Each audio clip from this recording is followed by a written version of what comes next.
Resumir, né, eu trago para vocês, gosto de trazer também qual que é o sistema, né, o que são as fases, como é aplicada cada fase de resfriamento, aquecimento, umidificação, desumidificação, todos esses efeitos combinados, como que é aplicado e apresentado dentro de uma carta, tá?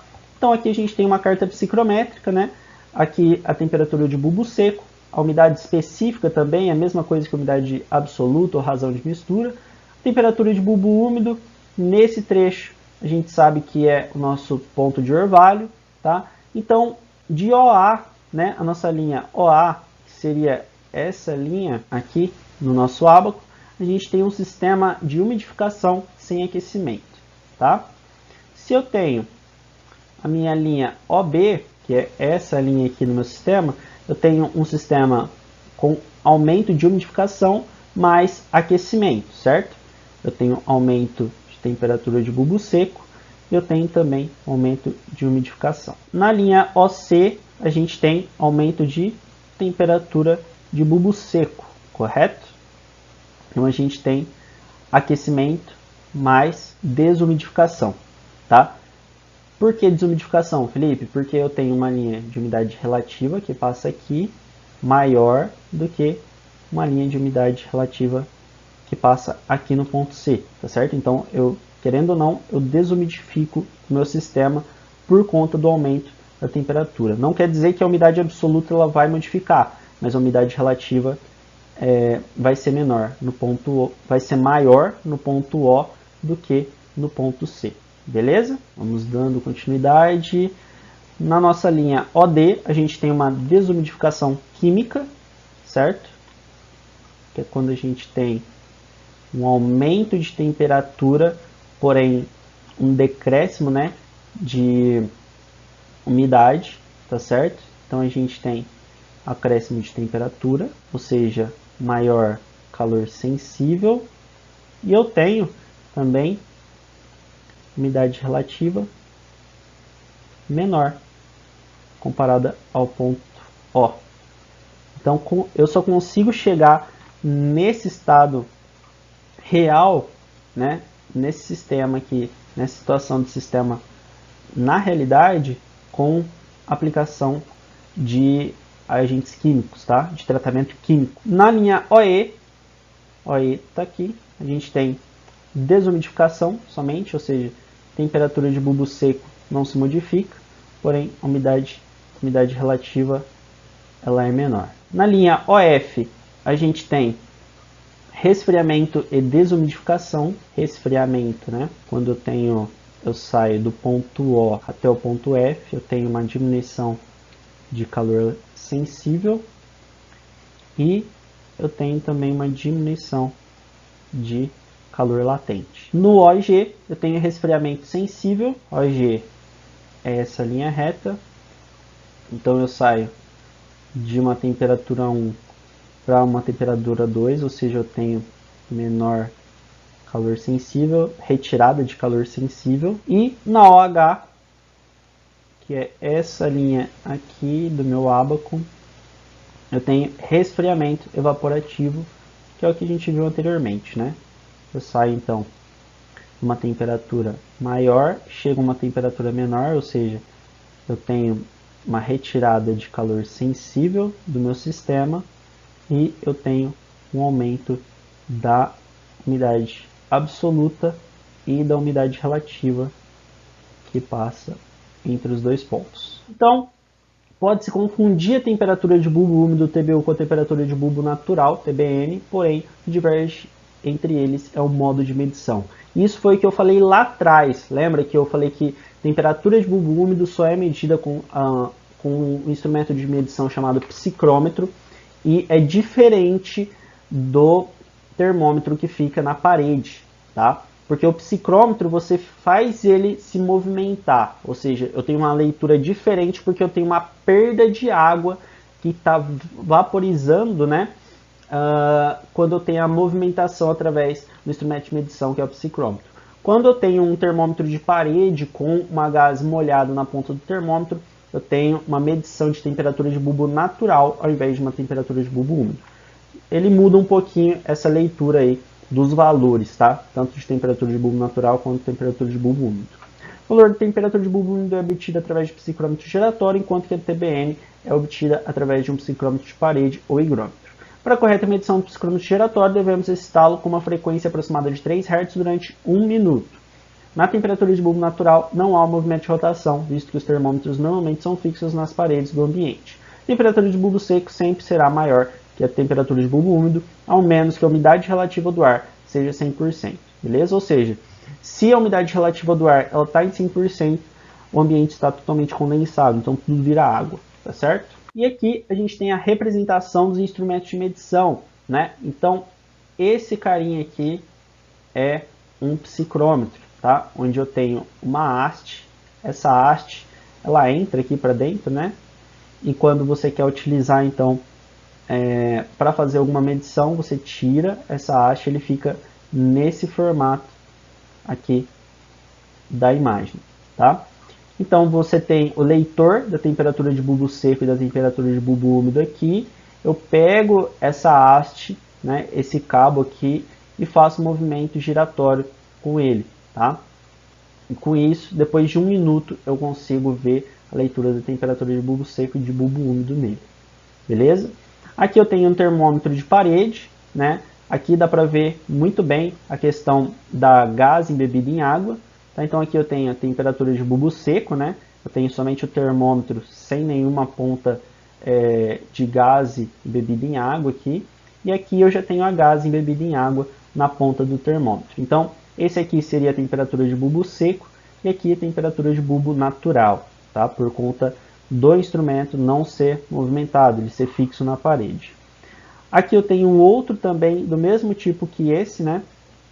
Temperatura de bulbo natural, temperatura de bulbo seco, tá? Aqui eu tenho um outro tipo de psicrômetro também, que é a mesma coisa do que esse, né? Em um outro formato, então eu tenho o cabo aqui para girar, eu tenho a leitura de temperatura de bulbo seco e temperatura de bulbo úmido, então tem que fazer ele girar novamente igual esse outro aqui, tá? Para fazer todas as leituras. Esse aqui são os esboços, né? Do psicrômetro de parede, então eu tenho termômetro de bulbo seco, termômetro de bulbo natural, né, com uma gás embebida em água aqui na ponta do termômetro. E aqui eu tenho o psicrômetro giratório, também com temperatura de bulbo seco, e aqui no caso é lido então a temperatura de bulbo úmido, beleza? E esse outro carinha aqui, ó, é um termohigrômetro. Esse termohigrômetro ele faz a leitura da quantidade de umidade relativa do meu ambiente e também da temperatura, tá? Então ele é um instrumento de medição digital e ele deve ser calibrado pelo menos uma vez por ano para fazer essas leituras aí. Aqui é uma representação de como que vocês devem agitar um psicrômetro para a gente obter as leituras, né, de temperatura de bulbo seco e bulbo úmido através dele. Tá? Então, o que acontece aqui é que ele fica trocando, né, por conta da velocidade de agitação, tem uma vaporização da água que está na superfície aqui do algodão molhado. Tá? Então, por isso que eu tenho uma leitura diferente da leitura do psicrômetro de parede. Vamos fazer um exercício agora aplicando também os conceitos, né, de como que a gente analisa todos os dados dentro de uma carta psicrométrica. Tá? Então, nesse exemplo 1, aquece-se ar a 1 atm de pressão de 4 graus Fahrenheit, 4,4 graus Celsius, temperatura de bulbo seco de 35 graus Fahrenheit, 1,7 graus Celsius, de temperatura de bulbo úmido até a temperatura de 70 graus Fahrenheit, 21,1 graus Celsius. Achar pela carta psicrométrica a umidade relativa absoluta antes e depois do aquecimento, temperatura do ponto de orvalho antes e depois do aquecimento, temperatura do bulbo úmido do ar aquecido, volume específico de ar antes e depois do aquecimento, baseado em 1 libra de ar seco.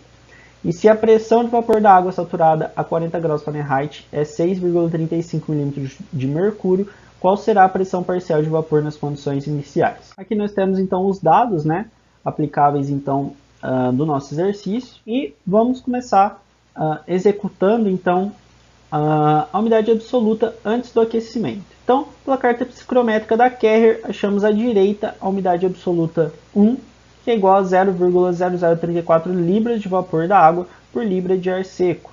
Então, achamos também para a umidade relativa antes do aquecimento 70% na posição número 1.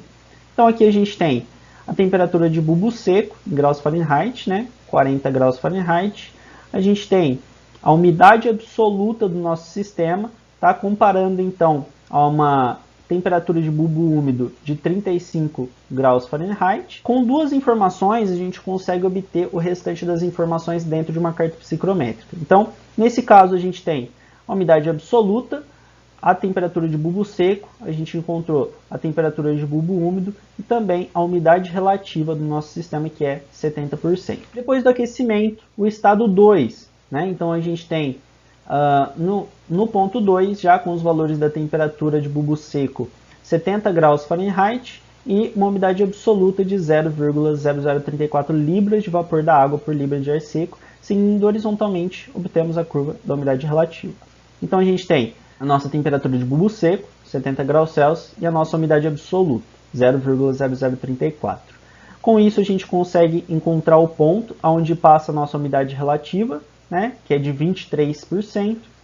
E com isso, a gente também tem o nosso ponto de orvalho, tá, que é de 30,5 graus Celsius, graus Fahrenheit. Quer dizer, temperatura de orvalho ou ponto de orvalho com uma umidade absoluta de 0,0034 libras de água por libra de ar seco, e seguindo horizontalmente encontramos para o ponto de orvalho o valor de 30,5 graus Fahrenheit, né? Foi o que a gente viu anteriormente.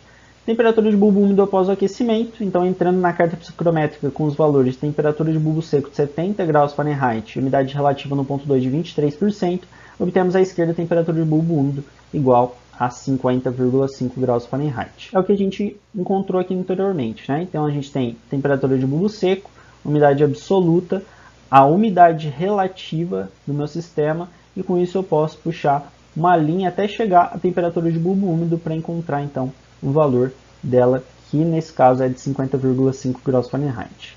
Volume específico do ar, então tomando como base 1 libra de ar seco antes e depois do aquecimento, do valor TS, né, que é a temperatura de bulbo seco igual a 40 graus Fahrenheit, seguimos verticalmente até a curva da umidade relativa, 70%. E em seguida, pela reta inclinada até o valor do volume específico do ar, de 12,65 pés cúbicos por libra. De modo análogo, então, com uma temperatura de bulbo seco de 70 graus Fahrenheit, umidade relativa de 23%, obtemos o volume específico do ar de 13,38 pés cúbicos por libra. Conhecemos então o valor da pressão de vapor da água saturada a 4 graus Fahrenheit, que é de 6,35 milímetros de mercúrio, que é dado do problema. Queremos saber então a pressão parcial de vapor da água nas condições iniciais, isto é, pressão de vapor no ponto 1. Então, para encontrar a umidade relativa, a gente tem a pressão de vapor da água a uma temperatura de 40 graus Fahrenheit sobre a pressão de vapor saturado a 40 graus Fahrenheit. Então, a gente tem a umidade relativa de 70%, tá? E a pressão de vapor, né, no ponto 1 sobre 6,35, que é a pressão de vapor de saturação que a gente encontrou, beleza? Portanto, pressão de vapor é igual a 0,7, que é o valor da umidade relativa, né, vezes 6,35, que a gente tem então que a pressão de vapor do nosso sistema é de 4,45 milímetros de mercúrio. Através do exemplo anterior, agora a gente consegue executar esse exemplo número 2, né? Falando então qual que é a quantidade de calor consumida no processo considerado no exemplo anterior. Então, entrando na carta psicrométrica com os valores da temperatura de bulbo seco de 40 graus Fahrenheit e 70 graus Fahrenheit, correspondendo então ao primeiro valor da umidade relativa de 70% e o segundo de 23%, e seguindo em linha inclinada até a escala de entalpia de saturação, a gente encontra então CR2 de 20,7 BTU por libra de ar seco. Esse é o calor, tá? Calor total de cada um desses pontos, e o calor total do ponto número 1 de 13,5 BTU por libra de ar seco. Então, o calor consumido foi da subtração do ponto 2 menos o calor do ponto 1, tá? a gente encontra então que o calor consumido foi de 7,2 BTU por litro. A quantidade de calor insuflado então é dada por QT igual a 4,5 vezes Q vezes Z. Se insuflarmos, por exemplo, 10.000 CFM de ar a 70 graus Fahrenheit, temperatura de bulbo seco, e 50,5 graus Fahrenheit, temperatura de bulbo úmido, a quantidade total de calor insuflado será a quantidade total de calor insuflado igual a 4,5, que é da equação, vezes Q, que é a vazão do meu sistema em CFM, multiplicado então por E, que é 7,2, que é o calor consumido pelo nosso sistema, né? Igual então a 324.000 BTU por hora. Em tonelada de refrigeração, basta eu dividir esse valor do calor total, né, por 12.000, a gente encontra então que a nossa máquina deve ter uma capacidade de refrigeração de 27 TRs. Tá? Então vocês percebam que através da carta psicrométrica, através da análise das cartas psicrométricas, né, que nós temos, a gente consegue então determinar qual que é o equipamento que a gente vai incluir no nosso sistema para atender capacidade frigorífica, vazão de ar, enfim, vários outros fatores para atender questões de umidade, umidade absoluta, umidade relativa, temperatura de bulbo seco, bulbo úmido, volume específico, calor a ser fornecido ou retirado do sistema. Tudo isso pode ser analisado através da carta psicrométrica. Tá? Então aqui a gente tem a representação do que a gente analisou dentro da carta. Né? A gente tem a carta psicrométrica. Nessa parte da carta aqui a gente tem a entalpia do nosso sistema. Né? Então a gente tem dois pontos analisados. O de temperatura de bulbo seco de 40 graus Fahrenheit, a gente tem esse ponto, e de 70 graus Fahrenheit a gente tem outro ponto. Então com isso a gente puxa uma linha até encontrar a entalpia de cada um desses pontos analisados, e com isso a gente tira a diferença para saber qual que é o calor consumido do sistema. E através desse calor, né, desse levantamento de carga térmica através da psicrometria, a gente consegue então calcular qual que é a quantidade de calor que deve ser insuflada para dentro do meu sistema, ou seja, eu preciso saber qual que é a vazão do meu sistema e qual que é a carga térmica, né, do meu sistema através da carta psicrométrica para fazer todo esse levantamento de capacidade frigorífica que o meu equipamento deve ter para atender meu projeto. Beleza? E agora no exemplo 3, ainda utilizando dos exemplos anteriores, né, deseja-se agora uma umidade relativa de 60% no ar aquecido. Quanto de umidade deve ser adicionado por libra de ar fornecido e quanto calor será necessário para produzir essa evaporação por libra de ar seco.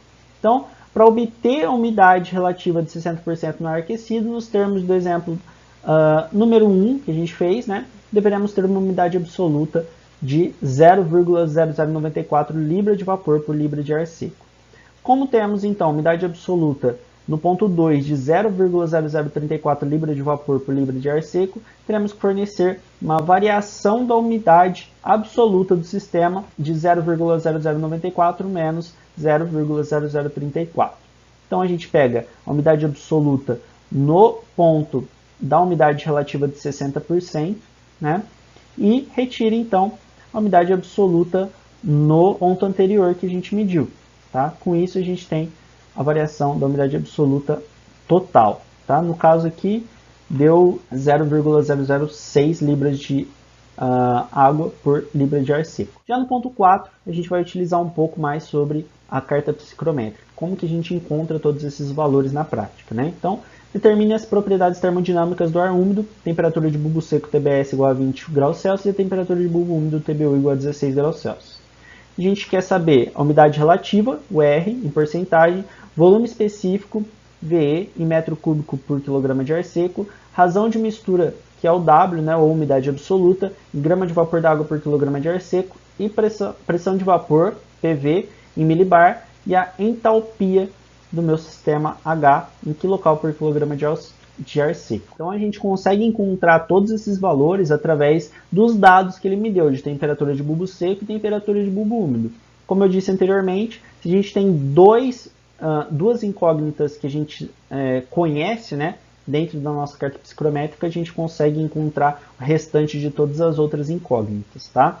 Então, aqui na parte de baixo, a gente tem os valores da temperatura de bulbo seco. Ele me deu que a temperatura de bulbo seco é igual a 20 graus Celsius, beleza? E eu tenho que a temperatura de bulbo úmido que ele me passou era de 16 graus Celsius. Então, a gente encontra esse valor aqui de 16 graus Celsius, nessa linha do ponto de orvalho, tá bom? Então, encontrando essas duas retas, dentro da minha carta psicrométrica, a gente tem um ponto, né? Através desse ponto, então, a gente consegue encontrar o restante de todas as outras informações que ele me pediu. Então, com isso, a gente sabe a umidade relativa. A umidade relativa está em torno de 65%, né? Ela está entre a curva de 60% e 70%. Eu consigo encontrar meu volume específico, tá? Que é essa linha em azul, dá em torno de 0,84848, mais ou menos. São esses valores aqui das linhas inclinadas, né? A gente consegue trazer ainda o valor da razão de mistura, em torno de 9, tá? Grama de vapor por quilograma de ar seco. E a gente consegue, através dessa carta psicrométrica também, saber a pressão de vapor PV em milibar, né? Ou em milímetro de coulomb de mercúrio. Tá? No caso, ele me pediu em milibar, em torno de 14 aqui, tá?